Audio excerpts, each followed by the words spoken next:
വിവരസാങ്കേതിക വിദ്യ വലിയ തോതിൽ വികസിച്ച ഈ കാലത്ത് അതിന് മാറ്റം വരണമെന്ന് എല്ലാവരും ആഗ്രഹിക്കുന്നത് അത് ഉതകുന്ന ഇടപെടൽ കൂടിയായി മാറും കേസ് മാറണം.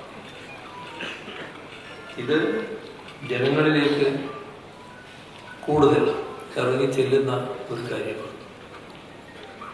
ഇത് സേവനങ്ങൾ പൂർണ്ണമായും ജനോന്മുഖമായി മാറിത്തീരുന്നതിനിടയാണ്.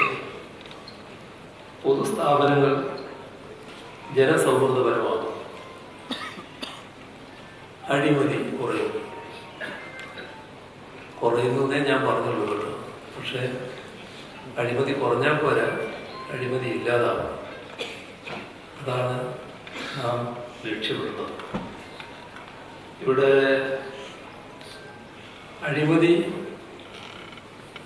കുറച്ചധികം നിലനിൽക്കുന്ന സ്ഥലങ്ങൾ ഏതാണെന്ന് ഇവിടെ കൂടിയവർക്ക് എല്ലാവർക്കും അറിയാമല്ലോ. നിങ്ങളെല്ലാവരും ദൈനംദിനം ഭരണം നടത്തിക്കൊണ്ടിരിക്കുന്നവരാണ്. ആ കാര്യത്തിൽ നിങ്ങൾക്കറിയാം, ചിലര് ഇതൊരു കലയായി സ്വീകരിച്ചിട്ടുണ്ട് നമ്മുടെ ഇടയിൽ തന്നെ. നമ്മുടെ എന്ന് ഞാൻ പറയുന്നത് ഒരു ബഹുവചനം തെറ്റായി ഉപയോഗിക്കുന്നതാണ്. എന്നാൽ ഒരു പ്രത്യേക വിഭാഗത്തിനിടയിൽ ഇതൊരു പ്രത്യേക അവകാശം പോലെ തന്നെ നടക്കുന്നത്. അവരെ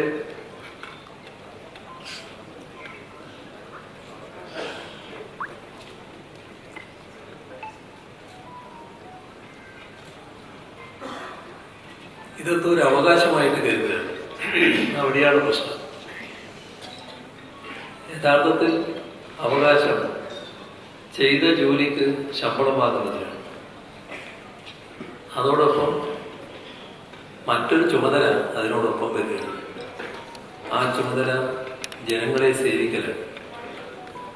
ഒരു കസേരയിൽ ഇരിക്കുന്നത് അത് സാധാരണ ഇതുമായി ബന്ധപ്പെട്ട ഏത് ഓഫീസിലെ ഉത്തരവാദപ്പെട്ട കസേരയായാലും ആ കസേര ഇരിക്കുന്നവരെല്ലാം